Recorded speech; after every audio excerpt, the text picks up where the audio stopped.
Today on Locked On Canadiens, we are talking all NHL Draft Combine.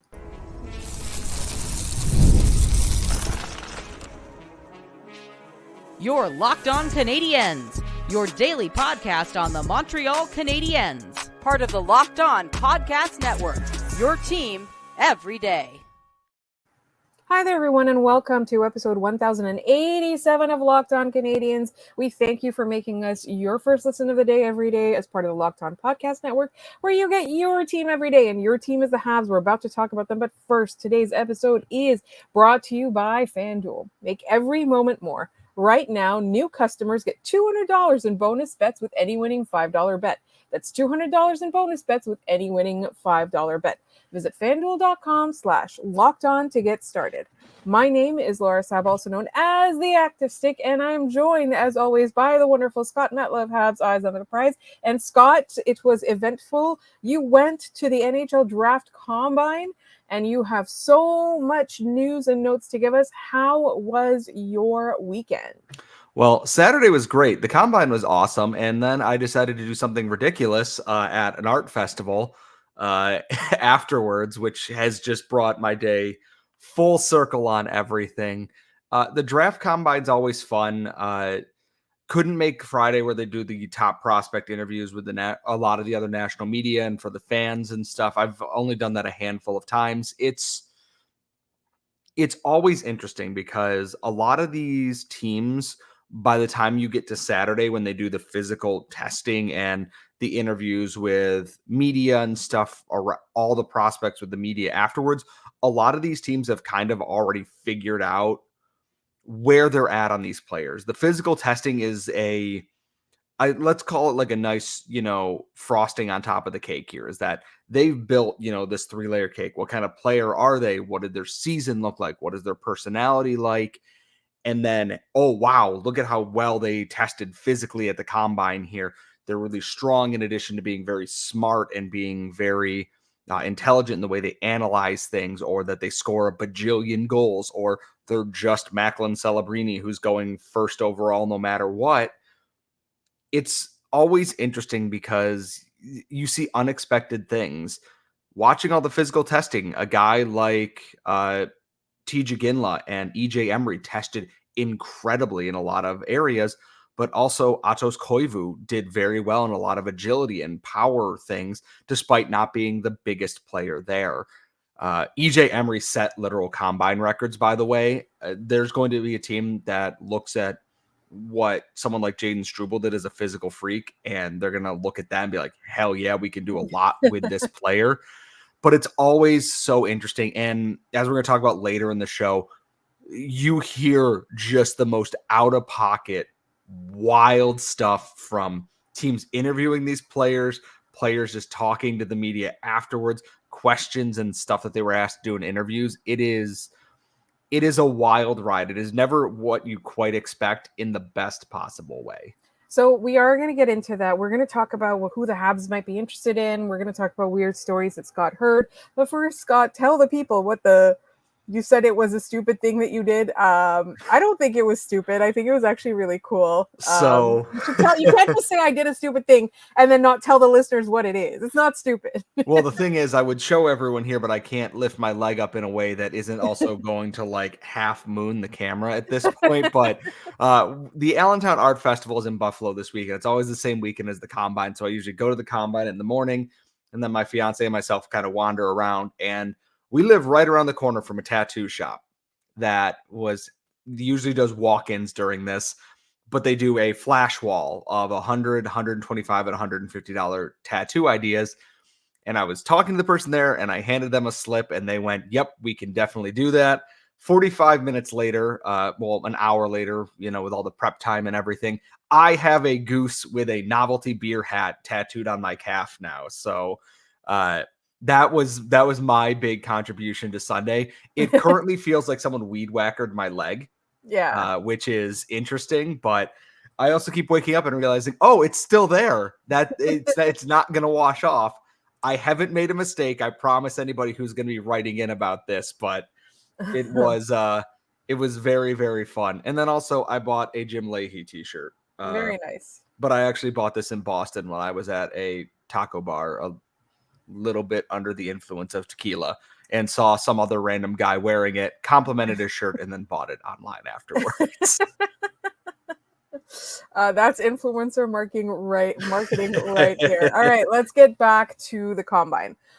So like you gave us your kind of general idea of what they did this year, which was a little bit different, trotting everybody out. Were there any players that maybe you weren't really looking at that kind of piqued your interest now? Because, they might not have been in the area where the Canadians are drafting, but you're like, hey, maybe I want that guy. I took a lot of a time in interviews with my uh, phone recording here, and I'm actually just kind of looking through I listened to Cayden Lindstrom and Atos Koivu, Beckett Seneca, Elon Sway, Dominic Badinka, Dean Letourneau, who is the biggest, holy mother of God, the biggest person I've ever seen. He was sitting in a chair that's about 2.5, 3 feet tall, next to Arpon Basu, who is a tall man in his own right, and they are still almost the same height. He is the largest person I've ever seen in my entire life. There are some names that I think stick out, and I think I didn't get a chance to talk to EJ Emery. I was filing away an article on something while he was doing his post-testing interviews. But the Canadians in the past have loved guys who test very well in certain things, and maybe that was the Timmins Bergevin regime, but I look at what Kent Hughes and how much faith they put in Jayden Struble and a guy like Logan Mailloux, who have tremendous physical gifts to go with this game, and you can improve upon that. That's someone that stood out to me. Scott Wheeler pointed out that when he was doing his standing broad jump, like you're starting here and you just go straight up, he's basically jumping over the boards from a standstill. It is things like that stand out to me, that there's a player there that you can definitely do a lot with. Most surprising was Tij Iginla, who is heading to college this year. He, I believe, was either represented by Kent Hughes at one point or in his organization, because somebody asked him about that when Hughes got the call to be a GM. Stiga pointed out that he's like, it's not surprising that he's a GM. He's got a great hockey mind. And my thought is, I'm wondering if that partnership is going to come back, because he's going to be available in that late first round area there, that I look at that and go, that's a great value pick. There, you learn so much about some of these players. Like, yeah, I had a slower start. I was recovering from this small injury. Michael Hage had shoulder injury, started slow, had a really hot second half of the year. It helps contextualize a lot of what was going on for these players this year. And you also get to learn a lot about their personalities. Like on the ice, Cayden Lindstrom is a terror. Physically imposing, mean. Off the ice, he's very, well-spoken, soft-spoken. He's very, I'm trying to think of the word here. He's very good with the words and the way that he is describing things and looking at things. Eloquent. Yes. Thank you. I asked him about his line mate, and he's like, I feel bad that I wasn't there to be in the second half of the season, but together we were there picking each other up on the ice. You learn so much about these player personalities that you see why some teams, might want to go for that and why some not. There's no one there that was just like, well, I don't want to be interviewed, like, whatever. But it's always just interesting to kind of peek behind the curtain. Then, I watch Nick Bobrov and Martin Lapointe walking around. Kyle Dubas is out hanging around somewhere like that. You see all these other people that are just analyzing everything, and they've been doing that for a week between interviews and everything else. And before anyone asks, we have not heard anything about the Canadians doing their own combine for players who were not invited to this draft combine. They've done it in the past. Usually it's a lot of CHL players that get invited to that, the QMJHL in particular, but I haven't heard anything about that yet. Which doesn't mean that it's not going to happen, just that we don't have anything on the cards just yet. And in the meantime, speaking of Lindstrom, Scott, I do know that the Montreal Canadiens, we're interested in him. The Habs are interested in him. They took him to dinner. So we're going to talk a little bit more specifics about the Habs and what you've been hearing. And that's coming up in just one moment. But first, this episode is brought to you by FanDuel. Summertime means NBA Finals, NHL Finals, and all kinds of other sports, baseball, and more.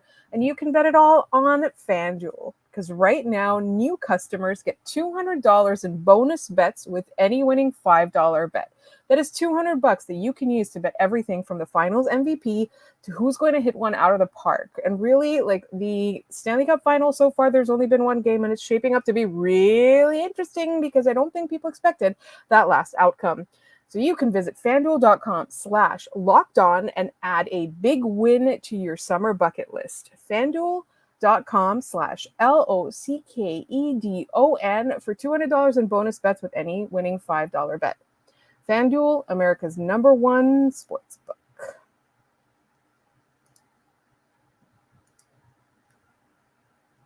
All right, Scott, we want to talk a little bit more specifics because, as you know, the Combine is a place where people get to gather and you get to hear some whispers, et cetera, et cetera. And I think the prevailing thing, Scott, that you learned yesterday was the Habs aren't really all that set on trading that 5th overall pick. They're probably going to use it, right? Yeah, the general vibe that I got from talking with other scouting folks, media folks over there is that 5th overall pick isn't going anywhere. And the rumored ask of 5th plus Reinbacher or 5th plus Gooley is so far rich for the Habs blood that they're not going to do that in likely any trade that isn't going to get them an established superstar. Not to say that Trevor Zegras cannot be a superstar in the NHL, but I mean established. Like you are getting a guy who is bang on for 85 to 90 points with his eyes closed. And the Habs aren't going to do that because they're not going to trade away a guy they just drafted that they are investing that time in. And they're not going to give up a 5th round or 5th overall pick in this draft. 2 5th overall picks. And yes, I know that is loosely using that term, is asking too much for this player right now. The general vibe is that they might move 26 and they might use it to move up. They might use it to just get more picks in that end of first round, beginning of second round area there because their early second round pick was traded in what became the Pierre-Luc Dubois trade through Winnipeg and everything else. But the general vibe is they're not trading 5th overall. As far as I can tell right now, that's not going to happen. I'm hoping that's, still the case come 3 weeks from now when we're actually at the draft. But the general vibe is 5th overall isn't going anywhere. And speaking of that, we had an interesting comment on our YouTube from Barney. I think the best bang for your buck trade would be to try to move the 26th overall up into the top 15 and hope you can land Seneca to add to the 5th overall, whether you're taking Demidov, Lindstrom, or Iginla at that spot. Because if you do that, you don't need Zegras or an HS or whoever, which is fair, but the Canadiens will have to give other things up, like to go with that 26 overall. But I did think that was an interesting prospect and probably one that the Habs are considering and exploring and seeing if there's a market for that, right? Yes, and Beckett Seneca is an interesting name because I know not just the Canadiens are interested in him. And this feels weird as that because Arizona, now Utah, every year the Canadiens pick somebody that they definitely had their eyes on and wanted to move up for, and then pick the we have this player at home version of that. They wanted Jesperi Kotkaniemi. Canadiens picked him. They picked Barrett Hayton. They wanted David Reinbacher, wanted to potentially move up, didn't get David Reinbacher, took Dmitry Shemishev. And I can hear all of the scouting people yelling at me for, disparaging Dmitry Shemishev like that, not intentionally. But my thought is that if the Canadiens are able to take Iginla or Lindstrom at 5th, someone like Beckett Seneca is likely going to be right in their wheelhouse. If assuming Demidov is gone, assuming that one of Iginla or Lindstrom is gone, that Arizona will pick the next version of that player, and that might just be Beckett Seneca because he didn't test this week, but he did do interviews afterwards. A lot of teams are interested in his growth spurt, his ability to handle his play in the second half of the season here, and for good reason. And so let's get back to Lindstrom for a quick second because the Habs have reportedly taken him out to dinner, or they will. Yes. And full disclosure, Lindstrom has been probably my I am now set hard focused on two players, and I know I'm going to get hurt doing this. Both Cayden Lindstrom and Tij Iginla are very high on my list of players for different reasons. Similar reasons, but to the same conclusion. Cayden Lindstrom is such a thoughtful, well-spoken player who is just so physically menacing. I posted, a photo of during his scrum and everything like that. It's probably going to be the thumbnail for this. And he's so grown. He reminds me a lot of what not Jesperi Kotkaniemi, Juraj Slafkovsky was, maybe with a little bit more offensive upside coming into his draft year. He's large. He's strong. He is good on the puck. There were lots of questions about his back injury that kept him out the back half of the year. And I think that I'm surprisingly okay if they do this because the Canadiens overhauled their training staff and watched their injury numbers drop and stuff this past season. I would be absolutely okay with adding Cayden Lindstrom. I love the way that he plays hockey. I didn't get to watch a ton of him because the WHL is on at but o'clock at night on the East Coast. But when he plays, all you can do is pay attention to him. He is just all over the puck, and his linemate Andrew Basha is someone that at that 26th overall pick I would love as well. Scoring power forward, but has the other skill sets to become a really nasty, hard forechecking third liner in the NHL as well. They're multifaceted. Also, Bash is a cool name. It is. He's apparently part Lebanese. Yes, I know. That's why. Okay. I was like, I don't know why I'm telling you this. Like, I am mansplaining Lebanese culture to you. If there's a single player in the NHL that has even a drop of Lebanese or Armenian blood, I know about it. Anyways, this has been Scott Mansplains Lebanese to Laura on this podcast. So you were talking about Cayden Lindstrom and why he was high on your list. Let's talk about Iginla and why he's. Do we have any news on whether the Habs talked to him or anything? I believe Iginla interviewed with basically everybody. There were a lot of players interviewed with basically everyone, but Tampa Bay and Toronto. There were a few players that didn't talk to Toronto. Their choice or Toronto's choice? Toronto's choice. Okay. Players don't get a choice. If a person wants to interview them and they have the time for it, they will go and do the interview. Yeah. Tampa doesn't have a pick till the fourth round. There were a few that it's and I'd have to go back to, I want to say it was Cole Hudson actually, who did an interview with Toronto, which given their new GM does not surprise me in the slightest. I will leave it at that. But Tij Iginla is someone, and I'm workshopping this as an article talking about Cole Hudson, Tij Iginla, Atos Koivu. He doesn't feel the pressure of his lineage in there, and that his dad is his biggest fan, that he has such a passion for the game that when he sees things that he thinks will help Tij, improve, he will send them to him. They will talk about that over the phone and everything, but it's not overbearing. He's like, and he said it, and I'm going to paraphrase this as best I can. I don't use my dad as motivation for me. My motivation comes from internally for myself, that he is not trying to be Jerome Iginla. And I think that is one of the best mindsets that you can have, is that I don't want to be my father. I am my own player.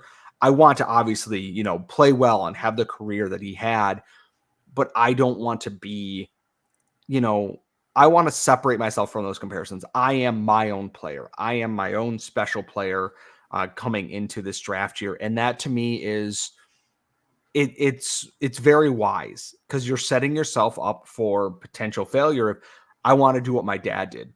He's a hockey Hall of Famer. He set up the golden goal in Salt Lake City. He's done so much that if you're I want to do exactly what he did, you're going to set yourself up for and the expectations are going to be there anyways from fans, because your last name is Iginla. It's going to happen. But Scott, my question for you is, who is going to be the player that shouts Iggy the next time an Iginla sets up a game-winning goal against the United States in the Olympics? How dare you? I was going to say, if it's in Montreal, it's going to be Cole Caulfield. No, I'm talking about the Olympics. Oh, that's fine, because Canada's not going to win a gold medal at the Olympics, he said, knocking on wood. They don't have Carey Price in net. Anyways, not that I'm expecting Bedard. the I'm U.S. gonna to go win. with Connor Bedard. Not that I'm expecting, the Americans to win it anytime soon, but they did I know that a lot of people are going to ask about this. Berkeley Catton did talk to the Habs as well. Obviously, Ivan Demidov was not here. There were no Russian prospects who were playing in Russia at this. And Artem Levshinov was only talked to one team.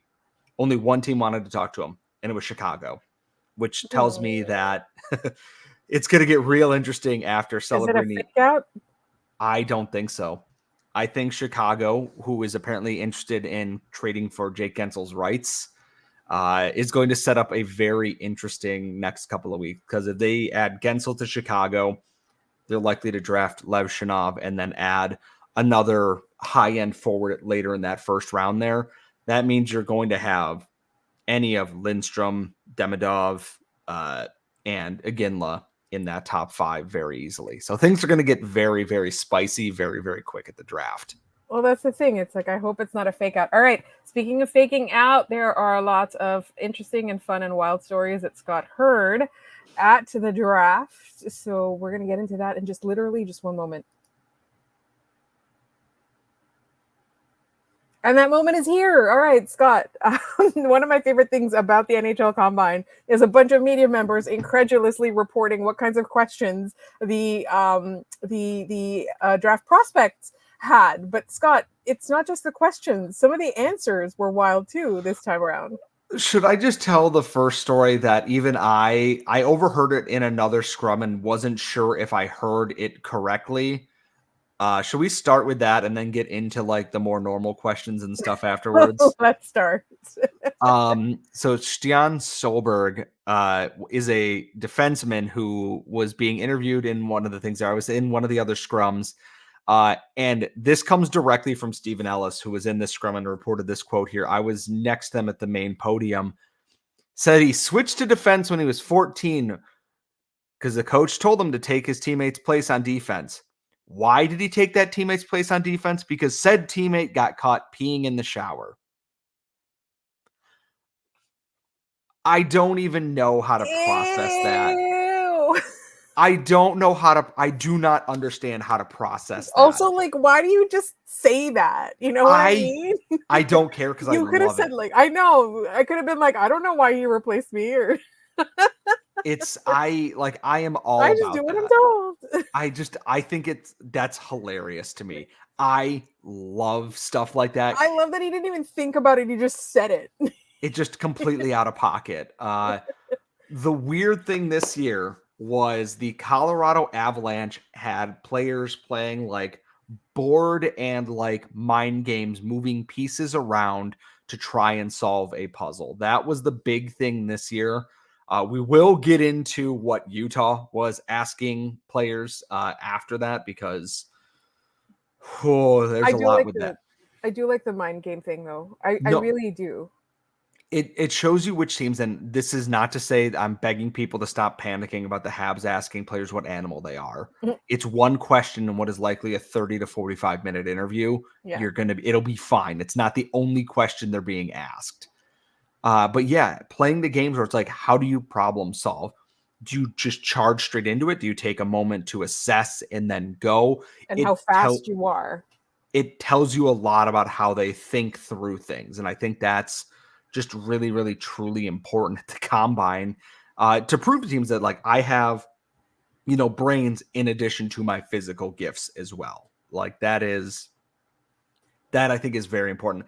It's a really smart play from Colorado, who makes a lot of smart moves. It's not surprising, and given that Eyes on the Prize alum and Stanley Cup champion Arik Parnas is part of that group, we know this. We know that they are smart people. So absolutely. And that, like, honestly, like, I really like that. The more I think about it, the more I like it, because at the end of the day, like, no, this isn't an exam, right? Like, no, they don't need to have math skills, et cetera, et cetera.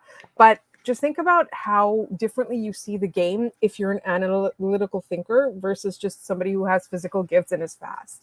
And I find that a lot of times, especially when with so much parity, like you have to have an edge wherever you can. And players that can think the game at a higher level, all other things being equal, are going to win out. So I really like that. And yes, it doesn't mean that I don't believe in being tough and hard to play against. That's not what I'm saying. I'm saying every little thing you do to give yourself an edge is valuable. And this is really just, it's within the parameters of what the NHL allows you to do. So get an edge that way. Yeah. And here's the thing is, like, you can analyze how players think things in certain ways too. Like the Canadiens, yes, asked, what kind of animal are you? And there were a number of things. Some people are going to say a lion or a bear or a wolf because they work in a pack.